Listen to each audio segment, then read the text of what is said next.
Драги мои, добро вечер и добре ми дојдовте во уште едно издание на подкастот на телевизија Алфа.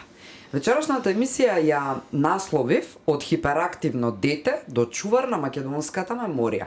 Зошто? Ќе да знаете делумно во најавата, крајно кога ќе ви го представам мојот вечерашен гостин, многу добро го познава јавноста во едно друго светло, како човек кој баш ја чува македонската меморија, копа по неа и сето тоа го става на хартија, што би се рекло народски, и е за секогаш меморирано некаде, запишано, и е вистински чувар на македонската меморија, но вечерва ќе го представиме во едно сосема различно светло. Има многу што да каже за тоа од каде потекнува неговата љубов кон ова што го прави, како се развивал низ животот. Тој е тетовец по потекло, како ја поминал 2001 година, бидејќи е еден од основачите на МААК, и е човек кој што никогаш тивко не зборувал за Македонија, македонскиот јазик, македонскиот идентитет, напротив, тоа го правил гласно, јасно и автентично.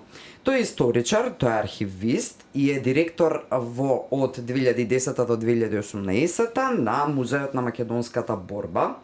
Последниот период е актуелен на јавноста заради промоцијата на еден од томовите посветени токму на Македонија, македонскиот јазик, македонците во светот, а најпоследно е и автор на монографијата на 75 годишнината од Државниот архив. Има добиено плакета, и ова можеби не го знаете, или оние кои се сеќаваат си го знаат, оние кои не. Има плакета за најдобар архивски работник на Македонија 2001 година. Плакета на општина Тетово 3 март за 2010 година, и тоа за неговиот придонес во историската наука. Државна награда Гоце Делчев 2015 година. Малкумина знаат за неговите меѓународни, односно од странство признанија, практично кои се и позлатени на некој начин, би рекла, спомени за секогаш за него, и тоа не за ништо друго, туку за филателистички изложби и за тоа што е негово хоби и негова љубов. Овие награди му се од Вухан, од Джакарта, Лондон, а на европско ниво признание има добиено од Чешка.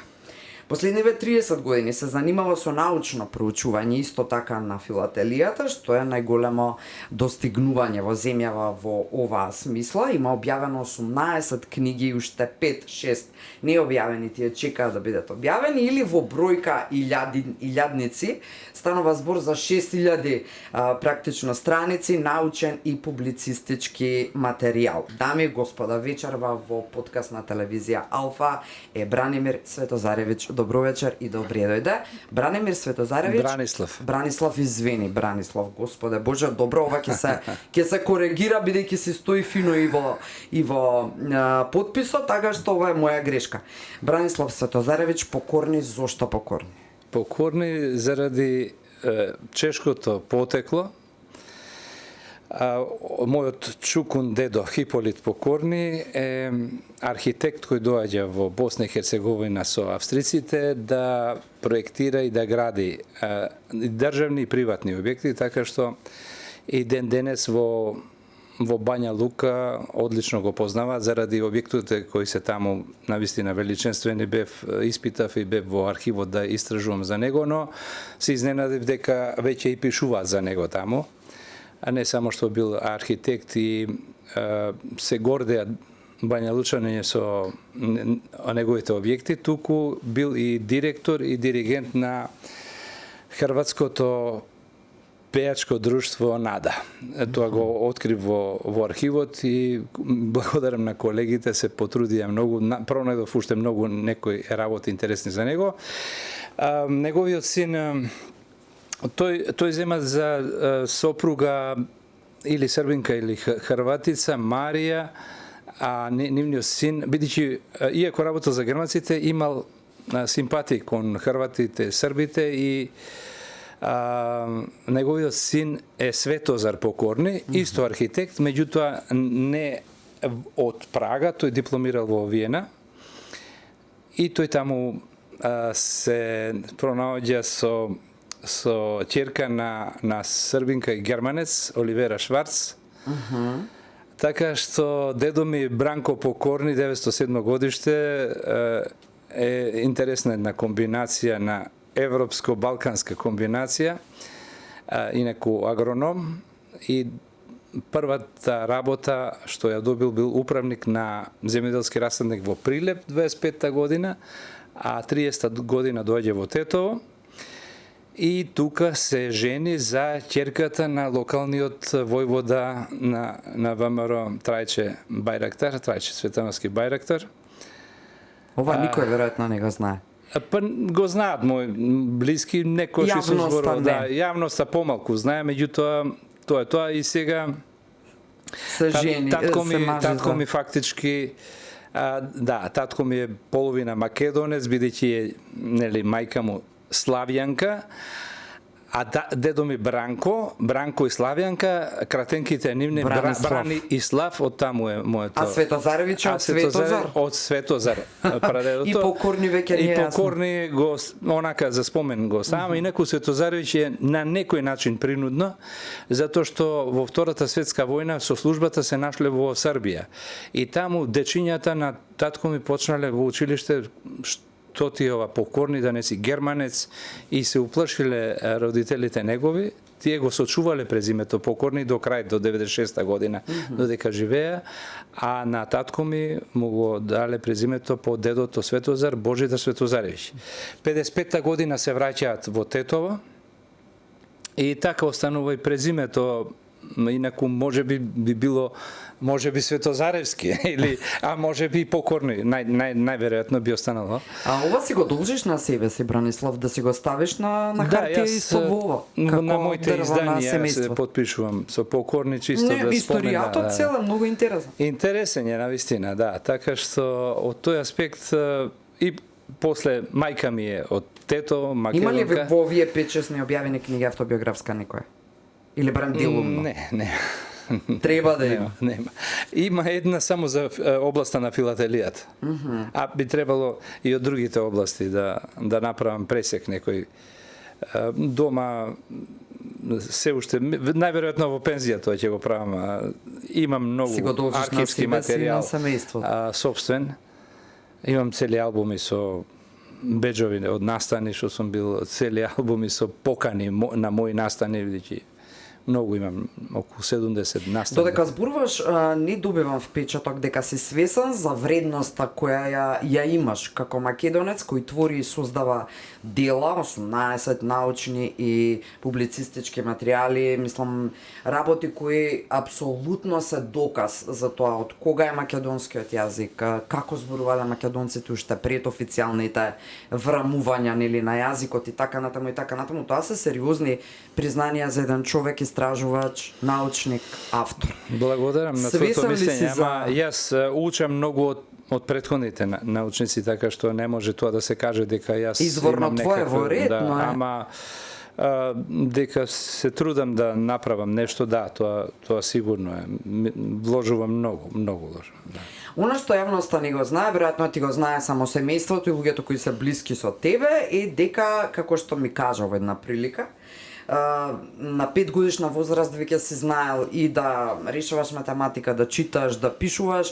Како се снајде едно 5 годишно дете во тоа време, во времето на Југославија и на тој режим, тогашен систем таков каков што бил, кога било важно да се врамуваат, да се ставаат во одредена рамка децата, а ти си дете кој на 5 години и пишува и чита и решава задачи и му е досадно на училиште. Да, тогаш никој не знал за тоа хиперактивно дете, тоа воопшто не се употребувал таков израз.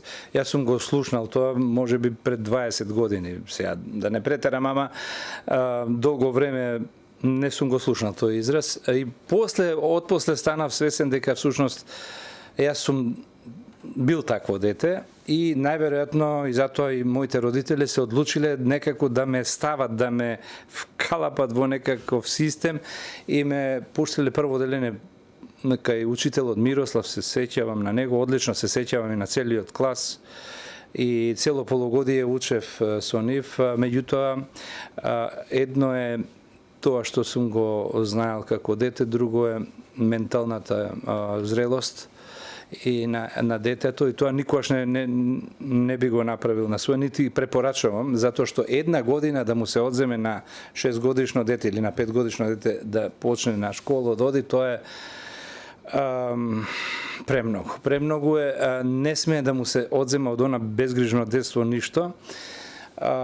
Има преамбициозни родители и нема никаква потреба од такво нешто, затоа што му се одзема нешто најдрагоцено на детето и заради тоа јас фактички кога одев на училиште мене ми беше досадно, бев расијан, учителот ја пишува единицата, треба да ја учиме, нели? И сега на цела табла една 2 метра единица и сега ајде пишувајте, а мене досадно станувам, излегувам да играм надвор. Учителот ме прашува: Бранче, кај одиш?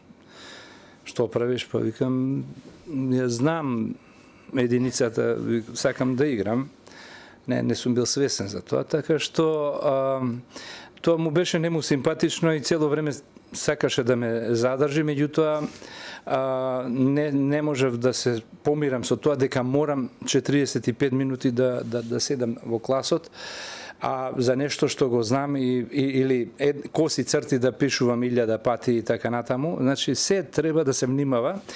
И таа моја се ме интересирало надвор што ќе видам. Например, низ прозорецот ќе видам некоја птица и јас се загледувам во неа и цело време мислам што прави, како комуницира, што се храни, зошто таму застане и така натаму. И таа расијаност моја ја имам и до ден денес. Значи, моите другари кои ме познаваат цел живот знаат дека јас сум еден од најзаборавените. Значи, секогаш заборавам нешто. И несвојствено, никако покојната сопруга ми велеше: па ти еден ден ќе отидеш со пижами на работа. Значи, меѓутоа, тоа е природата, а тоа си имаше и своја цена, нели? Ама што значи имаше своја цена? Па тоа е системски во тоа време или подоцна во животот? И секогаш, значи, например, во системот на образованието никогаш не сум бил меѓу најдобрите. Секогаш нешто друго ме интересирало од тоа што е на часот. Се нешто така било. И ден денеска, например, кога работам на една книга, јас морам да одморам со друга книга. Веднаш почнува нешто ме тера на другата тема да размислувам. И тоа го сватив дека е дел од мене и јас почнав така да функционирам. Или, например, ако читам една книга, се одморам со читање на друга книга, од тоа или дали е одморање или е бегање од, не знам, не можем тоа, не сум стручен тоа да го објаснам зашто станува збор, но во тоа време системот имаше предвидено многу работи кои се многу корисни за децата. И јас тоа и сега го препорачувам. Иако сум бил меѓу првите, можеби, што се спротивставил на тој систем на некој начин, и уште 90-та година, 90-91 година, но морам да признам дека имаше и многу добри работи. Например, имаше народна техника. И таму радиоклуб, аероклуб, не знам, потоа можеш да се запишеш на сите спортови, да, многу лесно. Значи, мене родителите никаде не ме запишале. Јас играм на улица и одам и гледам таму пишува радиоклуб U5JQR. Јас влегувам на 10 години, што е ова, како е, и почнувам и јас фактички за една година таму полагам Морзева азбука и станувам радиоаматер, комуницирам со свет, со Морзева азбука, фонија исто така. Заборавив да кажам на почетокот дека имаше неколку радиски емисии пред 20 години во Тетово, локални, кои потоа, како што ми објасни, се откупувани па се емитувани на националниот сервис. Сме били колеги. Да, на некој начин автор бев на тие емисии, а други беа кои ги читаа тие емисии, така беше цела екипа. И тоа бе исто едно интересно искуство. Има една информација што исто така од твоето детство е многу интересна и символична гледано од оваа перспектива, познавајќи ја или следејќи ја твојата бунтовност и твоите борби за македонските работи, еве вака поопшто кажано низ годините. Имено дома си донел граната своевремено како дете. Гранати. Гранати? Да. Добра. На 7-8 годишна возраст, бидејќи веднаш кога ќе заврши часовите, јас веднаш преминувам во истражување, нели, и ќе се најдев со мојот другар Стеве, првиот мој другар од улица, и во малото, и веднаш одиме, истражуваме да пронајдеме, не знам, птици, некакви змии, не знам што, и почнавме да се протнуваме низ едни грмушки кои прераснале во дрвја. Меѓутоа, направивме таму посебни простори, значи, зборувам за моја 7-8 годишна возраст. Ги уредивме внатре, никој не знаеше за нив. Огромен еден простор, тецовчани го знаат тоа, да е близко до Веро. Сега тука поминува булеварот Видој Смилевски Бато. И внатре пробивавме се нови простори, за да на крајот дојдеме до еден куп гранати.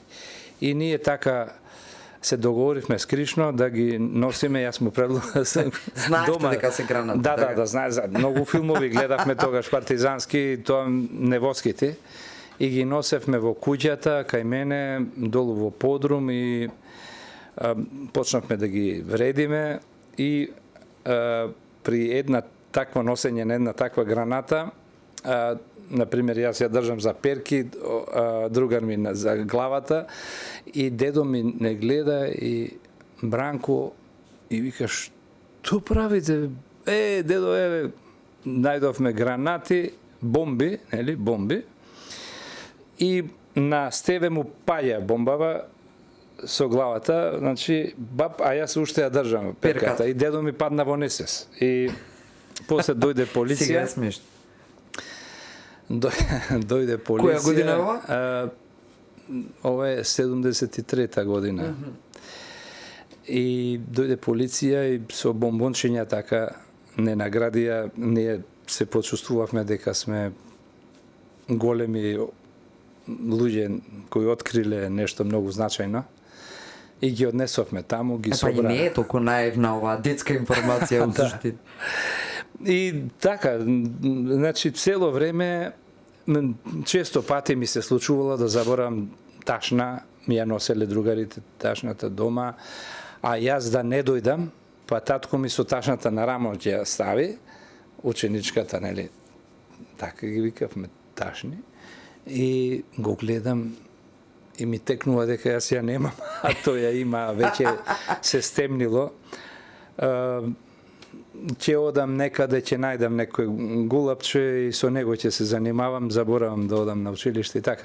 Така што уште тогаш ме со тешко срце изгледа ме вратија во на забавиште и после повторно прво на 6 години почнав.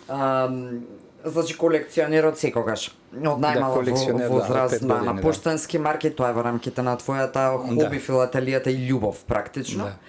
Кое паралелно е со оваа твоја наука и професија која што подоцна ти се развива како и да речеме примарна дејност, хобито си останува. Кога почна да стануваш свесен, односно кога за себе како Бранислав ќе си свесен, односно си се освестуваш дека македонскиот идентитет и копањето по него те фасцинира и те обседнува, например, ако е обседнува преселен зборника, не биде тој. Да, мене првата љубов кон историјата ми се случи со слушање на песните, што ги татко ми ме носеше по неговите друштва, најмногу се сеќавам во Мала Речица, Тетовско, таму има еден манастир кој 2001 година беше запален, па го обновивме, јас бев и член на црковниот одбор што го обновивме манастирот, сега има други успешни многу таму, прекрасен е манастирот, а ни помагаат и локалното население, така што навистина е убаво. И таму имам такви спомени, значи ќе почнат да пеат стари тетовски пејачи, некои песни стари, и јас како детенце уште, што се вели, не можем на масата да видам што има за јадење, меѓутоа ги слушав. И тие прекрасни песни, патриотски, историски, ме фасцинира, си правев некои филмови во глава дека тоа е нешто фасцинантно.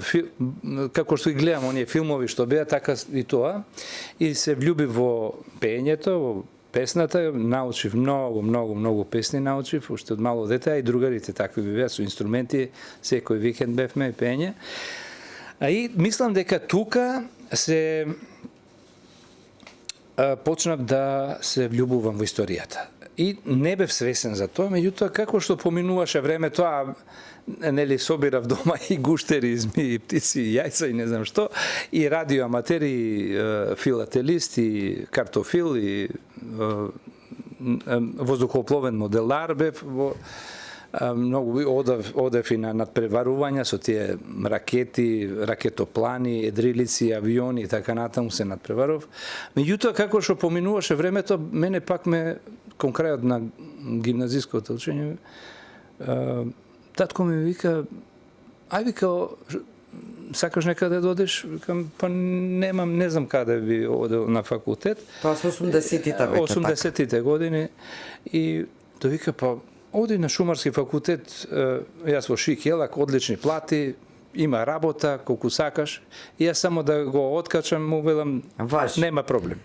Ама кога дојде денот, јас кај 2 сат ноќе се враќам дома и ми текна леле, викам, сега и му чукам.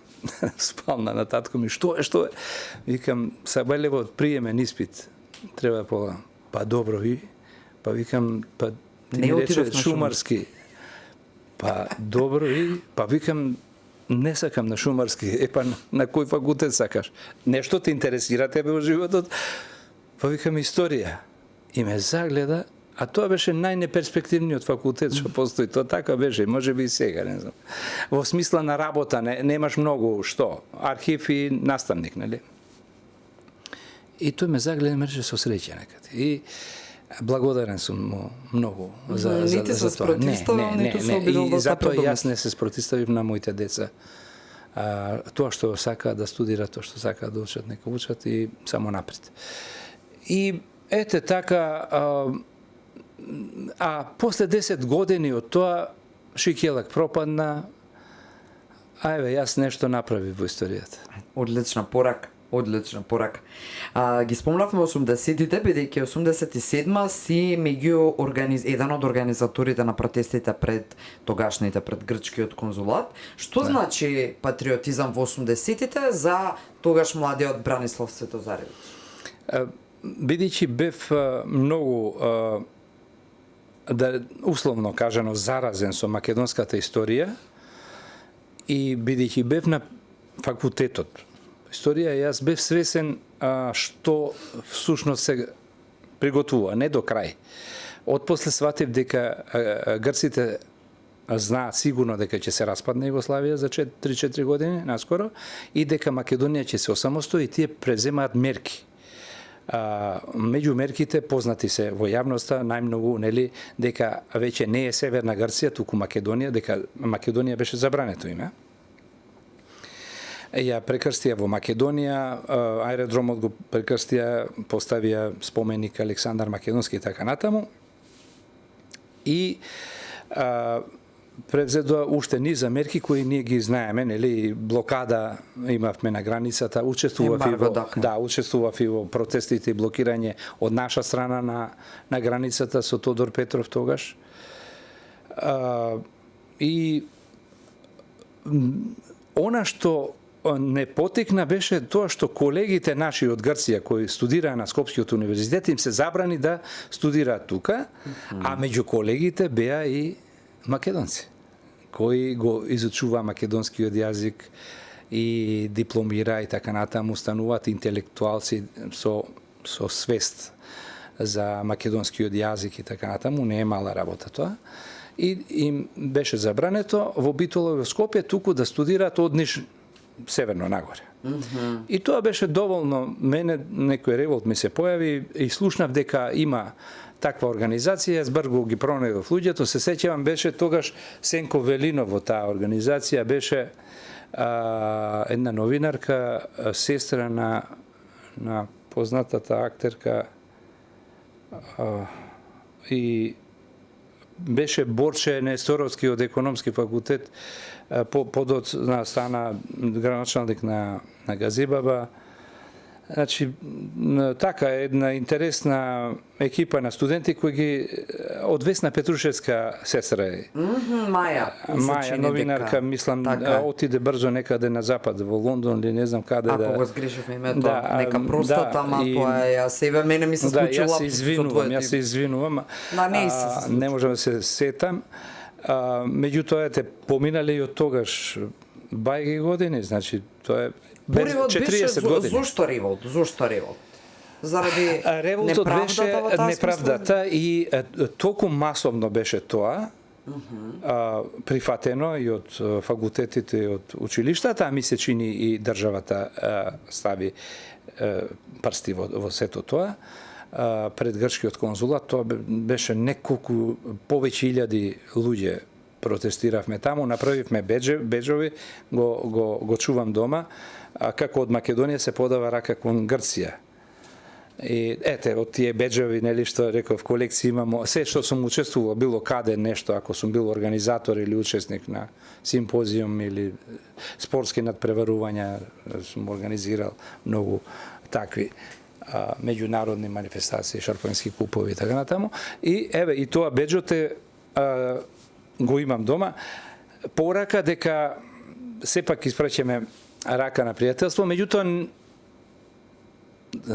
тоа не беше возможно и ние продолживме да се организираме по други основи, но брзо времето се менува работите, ние во историјата велиме таму каде што има брзи промени. Тоа се војни и така натаму, а стручно се нарекуваат историски времења, значи времења во кои има брзи промени и процеси.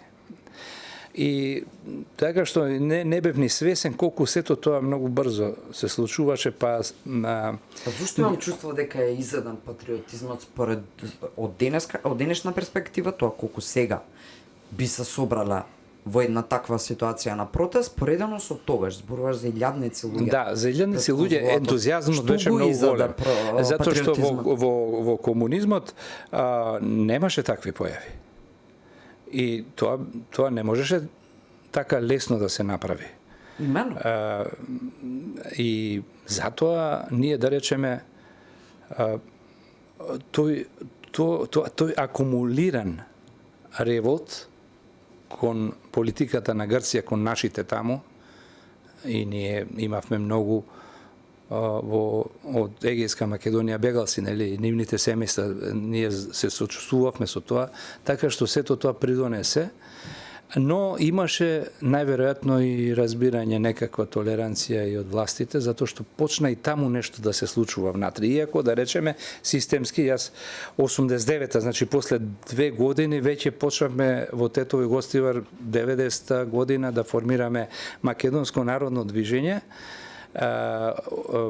кое проценивме, преку движењето проценивме дека набрзо ќе се растури Југославија, дека Македонија мора да преземе мерки за самостојно функционирање. Тоа не било баш пријатна информација за службите тогашни. Не било и веднаш досие се направи и за мене се направи досие. Тука само да не заборавиме да споменеме, ова е за мене многу интересно. Не си само ова се до сега што го зборував, туку ти имаш и една бизнес ориентит, што бе рекле. Да. Американците епизода животна, имено таа стартува со отворањето на кафуле со име Лав. Да. Во Тетово. Точно така. Го споив повторно, значи лавот не беше случаен, тоа беше земскиот лав од 1600 и некоја година и како мотив и 2 метра голем, 89-та во комунизмот, тоа беше вистинска провокација, се гледаше од Тетовското кале, толку беше доминантен излогот. Имам дури некои фотографии од тоа и доволна причина да се отвори досие ЛАВ во МВР. Го имаш видено? За жал јас го барав, меѓутоа сите ми велат дека е уништено, ама тоа не можам да тврдам, затоа што веднаш прво го пребарав во архивот дали го има моето досие, затоа што презедовме 20 и нешто илјади досиеа неа. Меѓутоа не од периодот кога јас сум, туку периодот порано. Тие се сочувани, а многу и се најверојатно уништени заради безбедносни мерки и во тоа време мене значи, ова се право досие ти го работиш мене за досието ми кажа сите оние кои биле задолжени за мене. Значи после неколку години, после години, да, некои многу години помина, ми кажа дека кафулето го нарекле дувло, предметот ЛАВ, и еден од нив ми вели, ние бевме збунети со тебе, српско презиме, на Ич, а ваму си за Македонија, шо прави човекот, нема никакви врски со странство, ништо, автохтоно настапува и така натаму. И свативме дека не треба да се подига нивото на обработка, на моја обработка, нели, они како го нарекуваат тоа, нели. Тоа значи дека не им било страв дека тоа твое може да прирасне во сериозно нешто по оперативно. Единствено што можеше да се направи, а тоа е тоа Македонско народно движење, кое одигра една многу значајна историска улога за која само не проценеле добро. Само Љупчо Георгиевски го спомна тоа во емисија. Ние го направивме пресвртот меѓу првото и второто гласање, вториот круг на гласање на првите избори. Ние организиравме огромни 2 митинзи во Тетово и Гостивар и од тогашната опозиција ВМРО ДПМН од 6 или 7 пратеници како беше дојде на 30 и нешто и стана прва доминантна со тој пресврт фактички. Така што после тоа ние действувавме на друга основа, повеќе хуманитарна, солидарна и така натаму. Како се случува по тоа основањето на МАК? МАК, јас на медиумите разбрав дека ќе се формира МАК и основачкото собрание ќе биде во Маната, сега Македонска опера и балет. И јас веднаш отидов на тоа основачко собрание, преполна салата, многу ентузијазам, една невидена енергија, и на бината горе ги гледам Гане Тодоровски, Анте Поповски, а од младите беше Љупчо Георгиевски, моја генерација, тој беше на филолошки, јас на историја, се запознавме и речи на физкултура, нели, баскет и така натаму. И фактички јас кога заврши сето тоа, таму беше Јонче Христоски, му се представив дека 72 година му испеав едно име имаме во Охрид под Шинарот и ми даде една картичка, ја чувам до ден денес, кога му ја испеав песната, ми даде картичка негова како комита и позади напиша на личното момче Бранче од Чичко Јонче, јули 76 година, 72. И го подсетив дека, еве, со срам некако, ама тој со воодушевување го прифати тоа. И баш тогаш кога чекајќи ред да земам пристапница. И Љупчо Георгиевски ми ја даде пристапницата, јас ја потпишав. И после тоа веднаш заминав за Тетово да најдам луѓе и во таа група се вклучи до тогашниот градоначалник на Тетово, Петко Дабески, Љупчо Милошевски, еден угледен лекар за уво грло нос. Имаше многу интересни луѓе. Јас бев првиот председател на МАК, веднаш во Домот на културата го откупив, со парите што ги заработував од кафулето, направив и плакати, испечатив се тоа и така го формиравме. А тогаш мораше да се регистрира партијата во МВР. Во секоја општина кај што се регистрира партија мораше одново да се прават сите документи. Така и јас. Па после ми дојдоа луѓе и наеднаш после неколку месеци гледам на телевизија Лјупчо Георгиевски, гледам некоја нова партија ВМРО ДПМН и се зачудив. И потоа дојдоа кај мене во кафулето луѓе од таа партија, вика да ни помогнеш документи нешто да се регистрираме, викаме ги овие се документи што треба да имате, треба собрание, треба ова, треба она, потписи, така натаму, мора да додите, да се пријавите и така. И почнавме и соработувавме и така, голема историја, мислам. Како заврши твојата идеолошка активација во рамки на МАК? Во МАК се случија некои работи кои како што поминуваше времето, нешто ме разочаруваше. Тие ми беа мои идоли. Затоа што јас сум ги учел нив во учебници.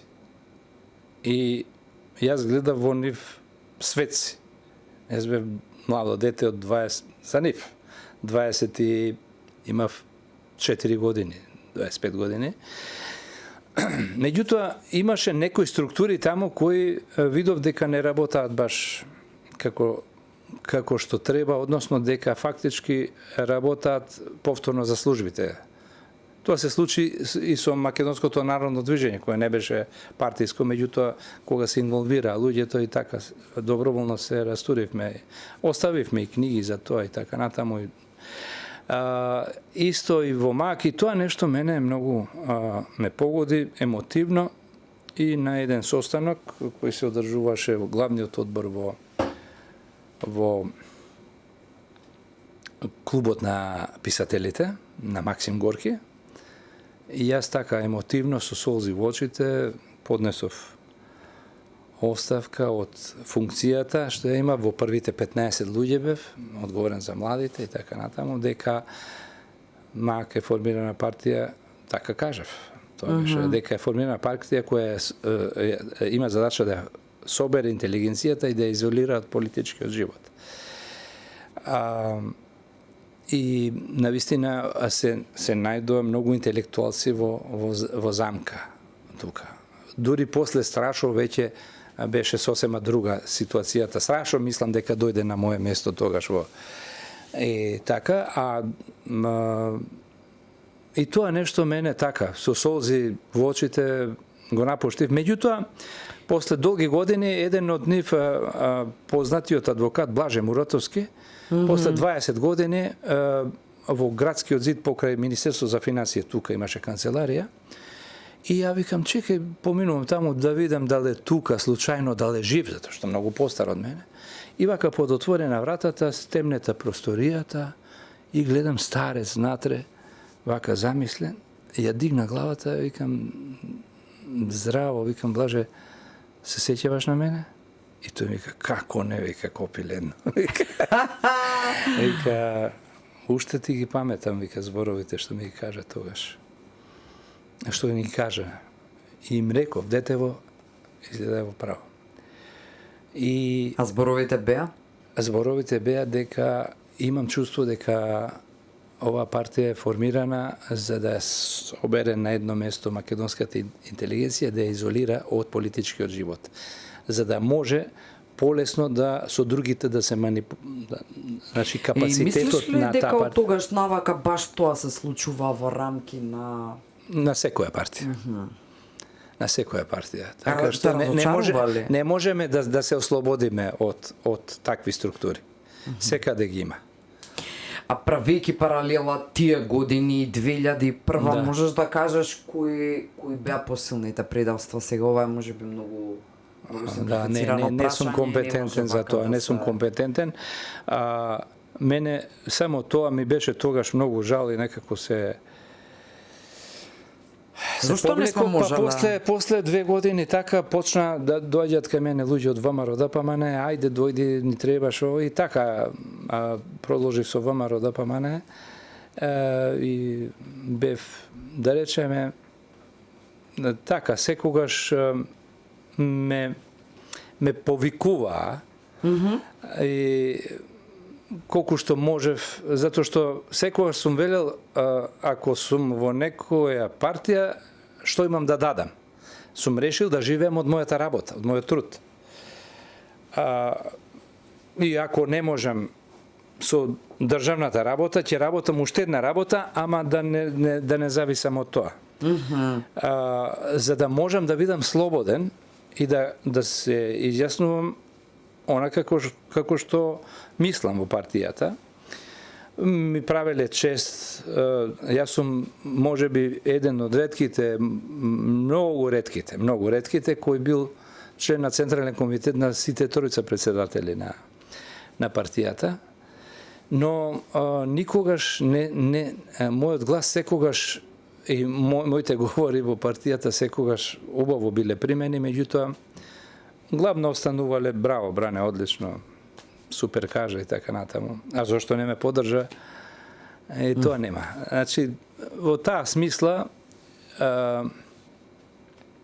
едноставно останав идеолошки најблизок до ВМРО ДПМН и сум се трудел да помогнам во партијата секогаш, се што можело, и благодарен сум заради тоа.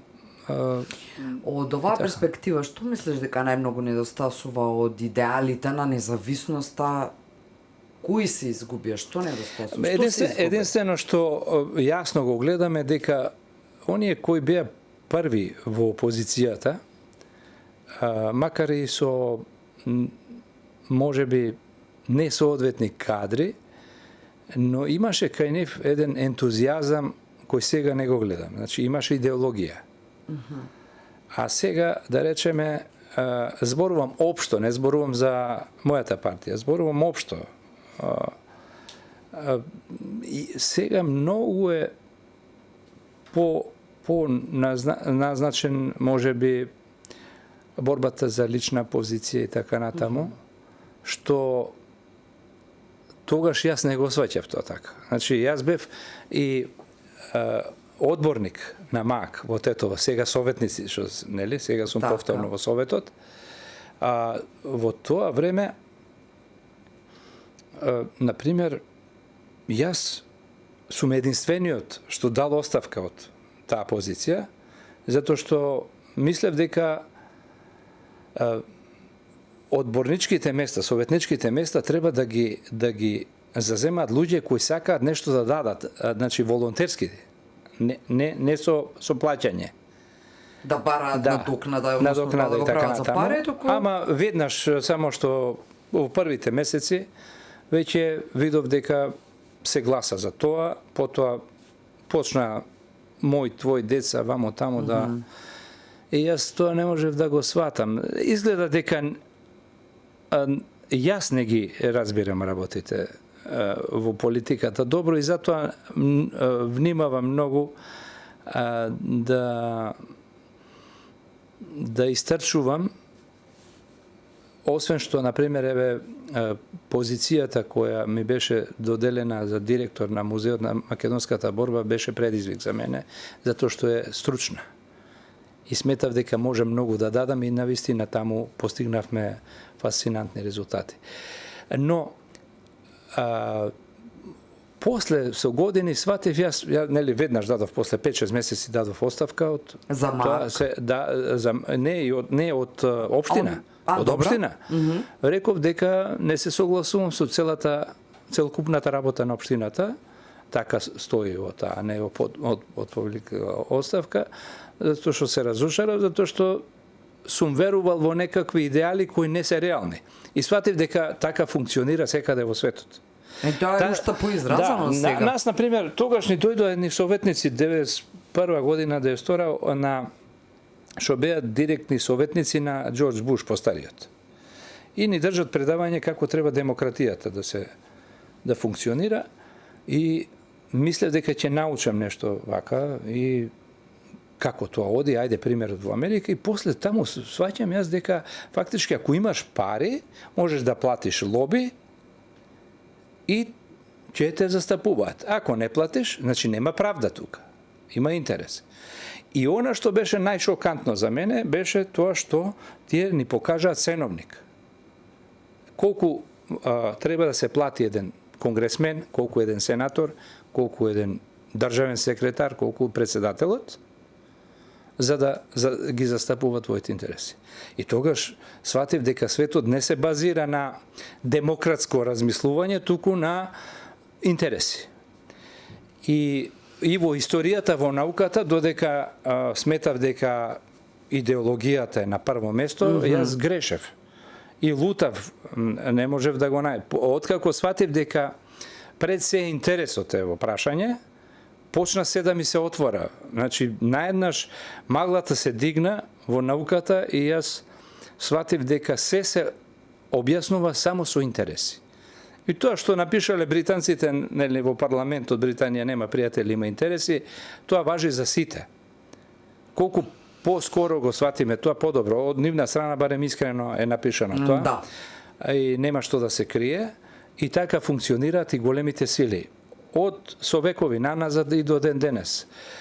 И затоа си реков подобро да се занимавам со наука, затоа што не ме бива за политика. Да, но и со науката си апсолутен застапник на македонските национални интереси преку аголот. Да, што ти тоа го гледаш и го работиш, го собираш и објавуваш.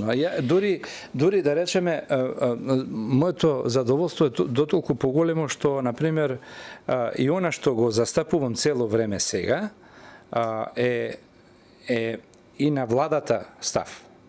И тоа некако почнува, мене не ми е потребно за да јас бидам таму, за да нешто направам.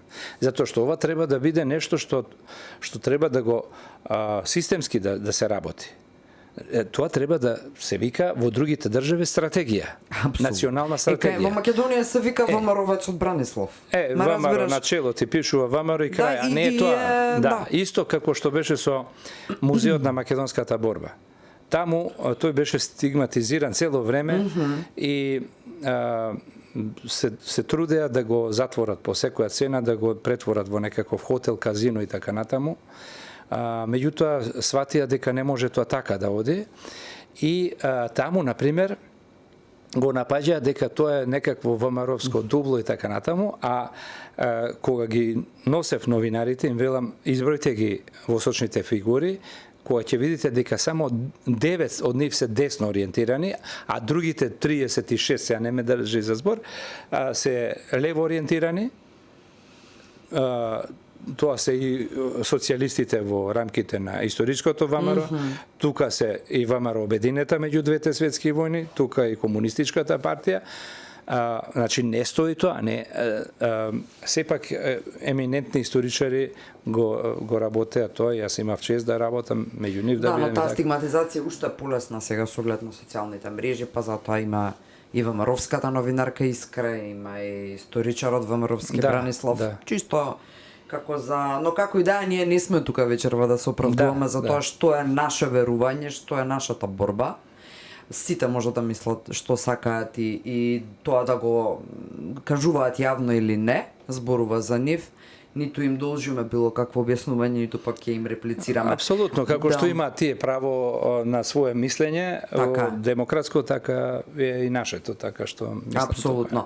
Се враќаме, стигнуваме практично до периодот 2001 година, ти си тетовец, татко на 3 деца. Време крајно чувствително, особено за тој реон таму, особено. Човек кој што никогаш не престанува со дејноста за која што зборуваме вечерва. И како те затекнува практично 2001 како историчар, патриот? Како те затекнува оваа војна? Мене таа војна некако се насетуваше дека ќе има нешто. И таму никогаш не сакав и денес не се обидов да бидам некаков патриот, туку човек кој го сака своето родно место, својот град, планината, значи луѓето. И има еден аспект кој до сега не е зборуван во јавност. Стално очекуваме, нели, да зборуваме, па јас направи фона, па пука на мене или не знам што и така натаму. Јас сакам сега да истакнам нешто друго. А тоа е дека кога почна јажето да се кине, нитките негови се кине, а тоа во средина остана. Народот меѓу себе не дигна еден против друг оружје. И тоа е најголемиот капитал кој го имаме од војните во поранешна Југославија. Единствено ние успеавме некако да не се закрвиме, како што тоа беше страшно во Хрватска и во Босна, и каде што настрадаа многу невини луѓе. Тоа е, знаеш како, тоа е како кога започнува војната, страдаат две работи. Прво вистината, а потоа невините, цивилното население. Најмногу. И успеавме како граѓани да не дојдеме до таа форма. Мои другари кои биле и мобилизирани и така натаму, после ми кажува, вика, па во селата албански, аман, дојдите веќе полицијава да се воспостави ред. Не ја бива вака, значи, и самите луѓе таму гледаат дека не издржлива е таква една состојба. Затоа сакав ова да го искористим да го кажам. Инаку лично јас го доживеав така тешко затоа што ми се роди во сред пукањето втората ќерка и бидејќи беше неизвестно како ќе биде целата ситуација, мајка ми и сопругата се заминаа за Скопје и таму се породи. Јас останав во Тетово, помагав се што можам и на луѓето и на сите на кои им требаше некаква помош од било каков аспект. Например? Например, ние како Македонско народно движење доста се ангажиравме околу тоа да ги прво хуманитарна помош да се носи. Потоа, например, да, но тоа те прави подеднакво метана. Да, апсолутно, и на закани, да. И на дај Боже и други. Носевме новинари странски во близина на фронтот, за да видат што всушност се случува тука. Дека таа борба наведена за човекови права научува всушност. Да, имаше на пример вака сега еден случај, ќе скокнам нешто. Гледам доаѓаат блиндирани возила, оклопни возила, ама бели на кои пишува прес со антени горе. И борни возила, само немаат оружје, туку уште посилно оружје, антени. И јас трчам по нив во центарот на градот и наеднаш гледам како овие од страна на безбедносните сили се гаѓаат позиции на Калето, каде што се викендици, каде што се македонци. Само македонци имаа викендици таму. И една од нив беше нашата. Добра. И го слушам тој новинарот, CNN, BBC, или CBS, не можам да се сетам, облечен во војна облека и вели директно, еве вика, македонските вооружени сили ги гаѓаат позициите на ненаоруженото албанско население во куќите. И јас го слушам и наеднаш ми се стемни. Мислам, Јас почнам Не е вистина. Да, почнам да му се дерам, не е вистина дека горе таму не живеат албанци под калето, туку тоа се викендички, едната од нив е мојата, се гледа. Значи, На македонци. Да. И наша. И наеднаш некој ме грабнал од позади и ме фрли во тревата. Тој си го заврши интервјуто, односно извештувањето, и си замина. Си замина охлопните возила пресот и очејот беше неописив, затоа што сватив дека нема вистина. И до ден денес нема вистина за Македонија во светот. И тоа е нешто што ме прогонува стално да се борам за вистината. На патот на вистината е некаде и втората книга писма која што најмногу ги им боде очи или ги повредува или ги навредува, не знам. Бугарите зошто? Тоа е Ова се само дел од твоите тоа е една од книгите, писма на Љубо Милитич до Афанаси Селичев. Станува збор за писма во кои бугарскиот академик го убедува гигантот во светската славистика Афанаси Селичев да своето дело самиот го фалсификува. Тој паѓа во немилост на советските власти. Првата негова книга за која докторирал и за среќа е објавена, очерки по македонској диалектологија, значи есеи за македонската диалектологија, и е спремил книга есеи за македонската диалектологија том 2. И овој, бидејќи паѓа во немилост, дури и во Сибир го праќаат и така натаму, гладува, потпаѓа под влијанието на Милетич, со тоа што зема огромни хонорари. Ветено му е дека неговото животно дело ќе го објави Бугарската академија, дека ќе го направат академик. И тој паѓа под тоа влијание и се согласува, и полека во писмата се гледа како се редефинира. Значи таму кај што стои македонско население, бугарско население станува. Таму кај што има македонски дијалекти, бугарски дијалекти, македонски говор, бугарски говор и така натаму, се до насловот на крајот, кој требало сепак, тој се обидувал некако да избегне, меѓутоа веќе бил во канџите негови, веќе кога се примени толкави пари, не можел каде да бега.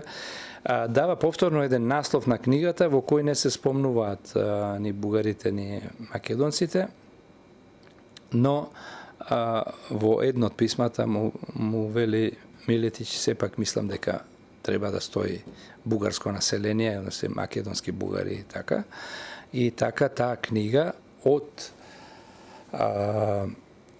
насловот есеи за македонската диалектологија прераснува во Полок и неговото бугарско население. Полок и его болгарско население. Тоа ме прогонуваше мене 15 години кога го спремав докторатот, тогаш открив недоследности во кај Селичев. Ние го користевме него, многу силен научник, многу описи неверојатни. Меѓутоа видов дека она што го пишува во текстот не соодветствува со фуснотите. Во фуснотите цитира автори кои се пред него, а кои пишувале за тоа дека постои, имале став дека постои посебен јазик кај македонците, дека е различен од другите. И не може, например, да се цитира еден Петар Драганов, а да не се спомне дека тој има спротивставени ставови од она што тој во тој момент. Но најлошо е што во една фуснота ја спомнува и неговата книга, првата книга, неизбежно морала се повика на нешто, каде што и самиот себе си се побива. Тоа е неверојатен случај за општо за светската наука. И благодарение и на Драган Јачовски, заедно ја пишувавме со колегата Драган Јачовски, успеавме да дојдеме до тие документи баш во едно време кога освен електронски пристап до документите не можеше подруго да се дојде. И во исто време многу интересна приказна, таму го следиме и Мотокино Мачи, филолог од Јапонија, кој исто доаѓа до тие заклучоци, но доаѓа преку неговиот студент наследник Самуел Бернштейн, кој станува исто славен славист и кој 38 година има запишано, односно објавува за прв пат во енциклопедијата на словенските јазици македонски јазик како посебна, нели, тема. А тоа е благодарејќи затоа што после од како 37 година расчистува Селишев со Милетич, повторно Селишев се враќа на македонската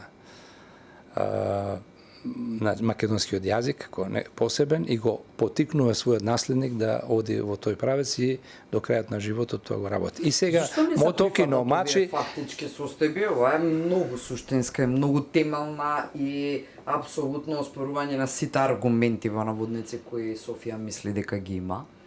Зошто не се прифати ова вака како што е фактички? Од бугарска страна.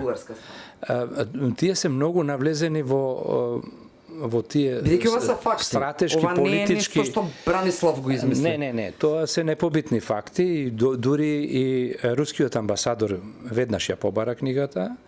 Бугарската амбасада веднаш ја вториот ден, на 2 јануари ја купува книгата.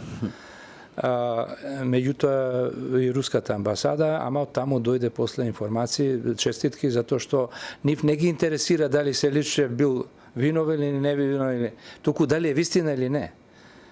Тоа е одлика на големи држави кои немаат комплекси со грешките во минатото, туку тоа го сваќаат како еден процес. Апсолутно. Кај нас се е некако подруго. На Балканот. Може би е наивно прашање во зошто не се прифатат овие факти, бидејќи нашата битка, односно проблемот што Бугарија го има со нас е децениски векове. Стратегијата нивна е таква. Значи, кај нив, например, тие имаат 1987-88 година донесена стратегија која и сега е на сила.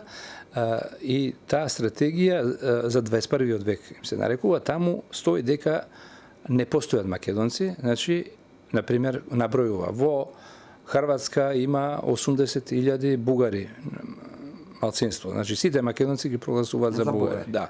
Иако, да речеме, Хрватска ги признала како македонци. И тие имаат свој таму како малцинство, статус и така натаму. Како е возможна таквата бугарска битка во целокупниот? И таа стратегија не сме никој да ја... И сите се задолжени од опозицијата и позицијата да функционираат. Нешто што нас не недостасува. Да, национално единство. Меѓутоа не можат да се надминат себе си затоа што многу се навлезени во ова и сега треба да дојде до признавање на грешки. Да, и себе демонтирање корени, тоа која е невозможна мисија. Тоа е чудо и Брана е, бидејќи веќе подмина некое време и веќе можеме и така и на пократени варијанти, како и да.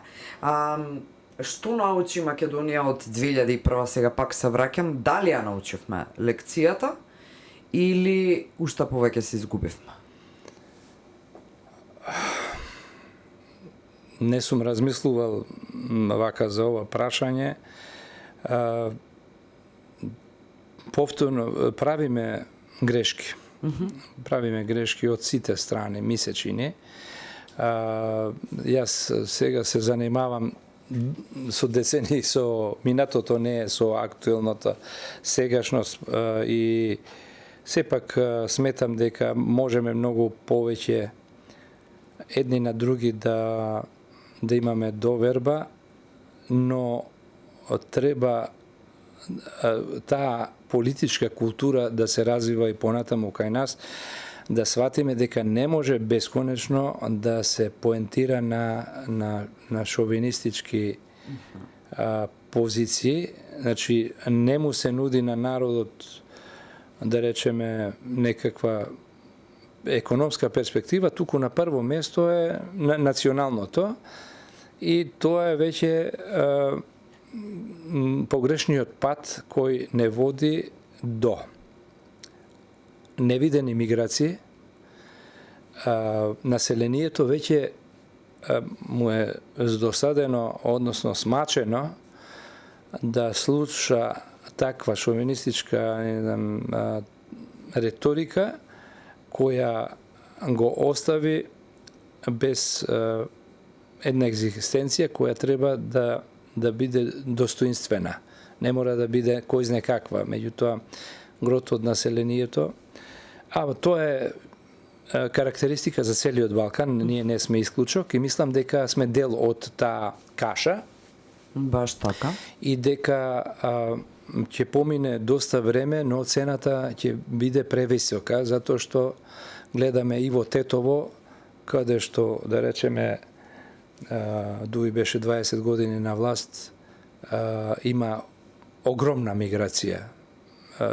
Значи, населението сепак не е задоволно од она што се понуди и се затвораат училишта, се затвораат класови, се затвораат средни училишта. Што е оно што денешната генерација не го разбира во врска со војната 2001? Па мислам дека оваа генерација не размислува веќе за тоа. Значи, се фокусирано кон надвор. Младите многу интересно во комуникациите се многу поприемчиви. Значи, некако како да избегнуваат од двете страни да зборуваат за такво нешто. Сакаат да се обидуваат да најдат заеднички разговори во Тетово, ќе видите во сите кафулиња мешани гости, да речем, доаѓаат девојчиња, млади момчиња кои меѓу себе комуницираат без проблем, секаде се услужени. Она што можеби треба да не освести е дека комуникацијата се повеќе се одвива на англиски и германски јазик. Во Тетово, оние кои се келнери, ако знаат англиски јазик, се добре дојдени со оглед на тоа дека младите кои доаѓаат да ги видат своите од странство, веќе и не знаат баш добро англиски, македонски или албански. Дури една емисија гледав пред има 7-8 години, анкета некоја новинарка прашува еден албанец од Мала Речица, вика, што дали ви смета нешто во јазикот македонски, албански и така натаму. И тој вели, господјо, ние тука никој не учиме ни албански ни македонски, туку германски. И тоа е онаа вистина која ќе не наскоро може да не доведе до ситуација на освестување, каде што во недостаток на луѓе, кадри и така натаму, а тоа се случува како стампедо, значи не е веќе тоа еден процес кој може така лесно да се сопре, да не доведе во ситуација да меѓу себе ќе се препознаваме покрај некои други.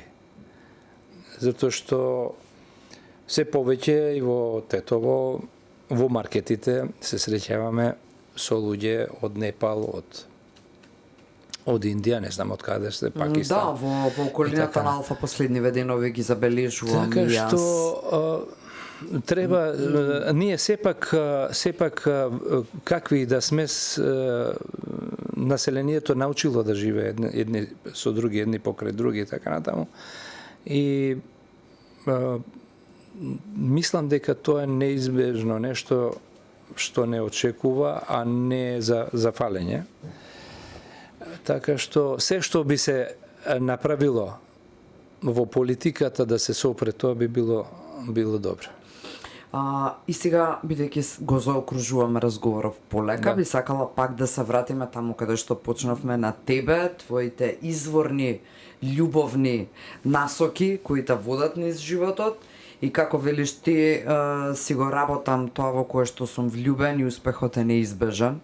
И практично не одиш на работа, односно не работиш, туку живееш љубов секојдневно, така е.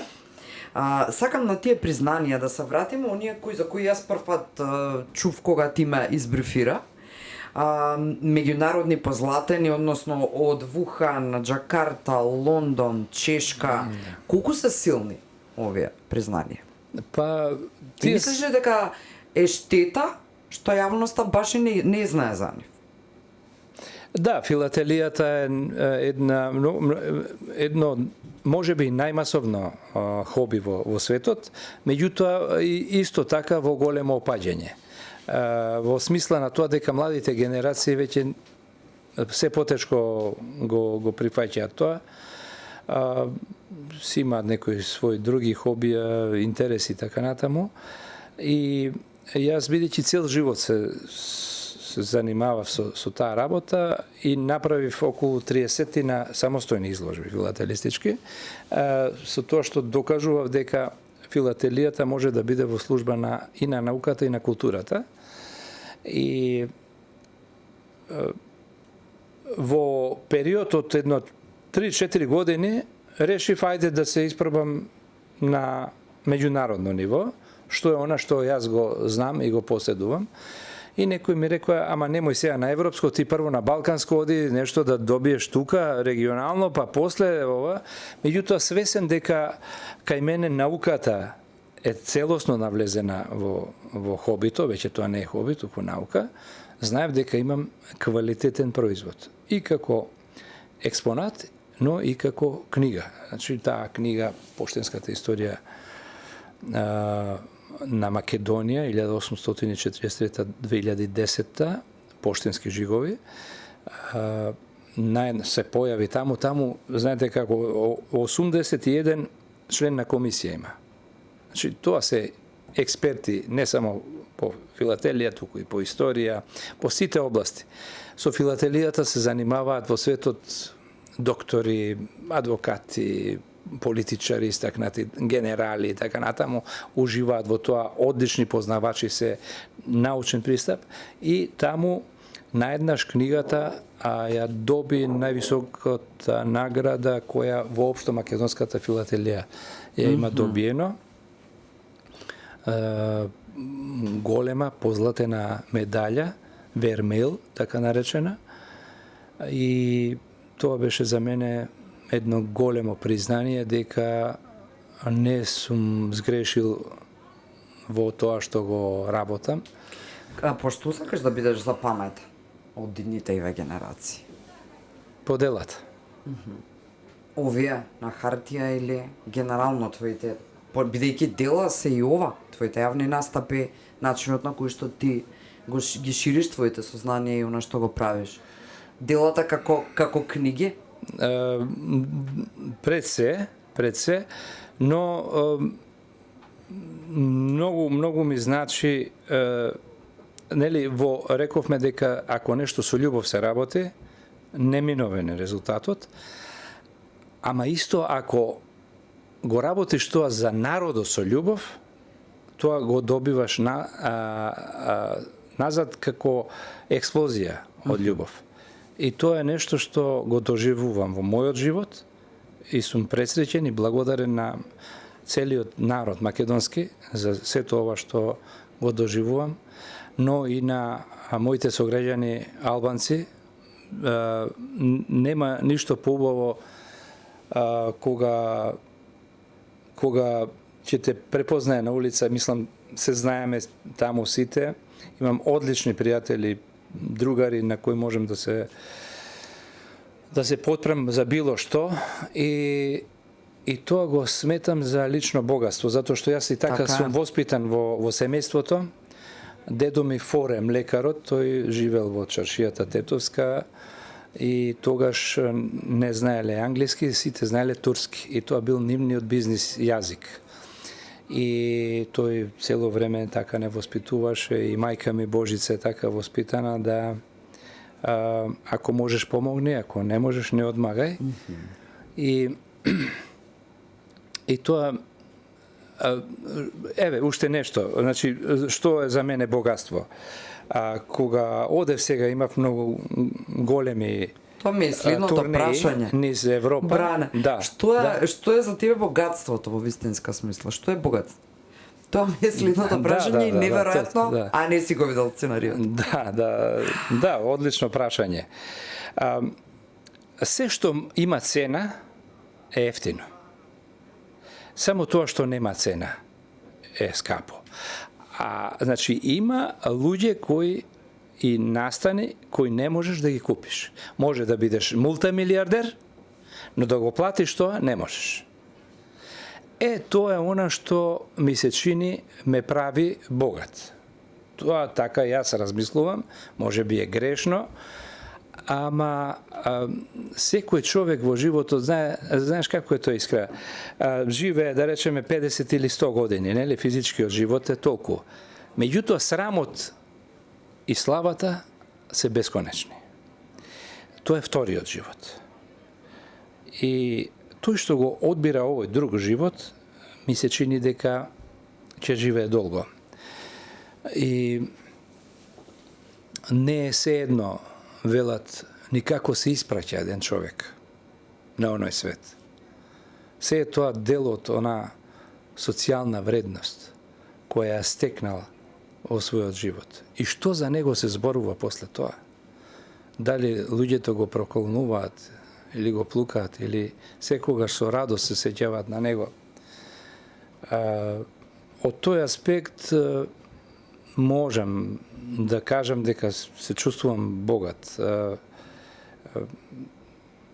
Нема ништо побаво од тоа, навистина. И така ги воспитуваме и децата. Може би грешам во ова време, тие бидејќи сакаат да бидат со што повеќе друштва, а друштвата стана затворени кругови. Тоа и меѓу нас возрастните го има. Веднаш гледаш дека ако некогаш не можеш некому нешто да го задоволиш со нешто, тој веднаш го менува ставот за тебе, што значи дека тој всушност и практично си на ранг на непријател. Да, и значи тоа било претходно нешто лажно, не стварно пријателство. Ако не може и тебе да те свати кога ќе кажеш не, а не можеш да кажеш некогаш за доброто и за него и за себе. Така. И тоа е некој Ако треба во една реченица да им порачаш на твоите 3 деца нешто во моментот на тема Македонија, тоа би било што? Во една реченица. Јас никогаш не ги воспитував децата со ти мораш ова да така, мисли, туку несвесно да ме следат што правам и тоа да го прифатат. Значи, на моје 3-годишно дете му велам, сега тато ќе оди на работа. Значи, јас му пријавувам. Никогаш не сум му рекол, ти мораш да ми кажеш кај си. А тој сега, ако е возрасен на 25 години, знам дека е во Скопје, тој ми вели, сега ќе одам таму во Скопје. Без да прашаш. Никогаш не сум. Така и со Македонија. Значи, никогаш не сум, слушајте, сега морате да бидете историчари, мора да ги прочитате моите книги. Не, затоа што они премногу се инволвирани во мојот живот и тоа може да ги оптоварува ако јас почнам и може да има контраефект. Значи, реченицата е да го работат она што го сакаат, а Македонија да си ја сакаат како себе си и своето семејство, затоа што се додека на прво место се саваме себе си, па семејството, па не знам, сето тоа во работењето или во политиката, нема да постигнеме успех. Ако видиме кои нации се најуспешни, тоа се оние нации кои каде што нацијата е над, интересите на нацијата се над оние другите. Ама личните интереси тогаш се заштитуваат преку нацијата. Прекрасно кажано. И можеби ако ти го поставев поинаку прашањето, ова немаше да го добием. Ти благодарам, Бранислав Светозаревиќ Покорни, што вечерва те видовме Јас те видов и моите гледачи, односно нашите, во едно сосема различно светло.